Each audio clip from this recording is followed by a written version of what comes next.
मला घ्यायचं आहे घर स्वतःच्या पैशांनी एका वर्षात. जय श्रीराम भावांनो, आज मी गेलो होतो पुण्यामध्ये. आता जसं मी तुम्हाला माझ्या मागच्या व्हिडिओमध्ये सांगितलं की सोशल मीडियामध्ये आपण एक नवीन सिरीज चालू करतोय, तर त्यासाठी आमची फिरता फिरत ही चालूच होती. आणि फिरता फिरता काम शोधता शोधता आम्ही आलो इकडे पुण्यातला सर्वात पहिला अमृतुल्य.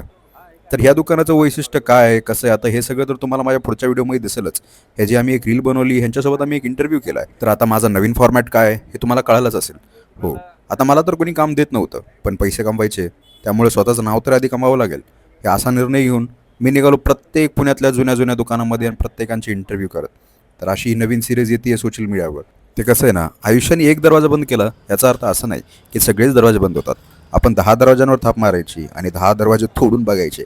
आपल्यासाठी कुठे ना कुठे काही ना काही निघतंच. तर आता माझ्या डोक्यातली ही नवीन आयडिया एक नवीन सिरीजमध्ये कशी कन्वर्ट होते हे बघा पुढच्या व्हिडिओमध्ये. आणि हो, जर का तुम्हाला पुण्यामधले असे खूप जुने व्यवसाय वगैरे माहीत असतील तर आम्हाला त्यांचे ॲड्रेसेस नक्की द्या.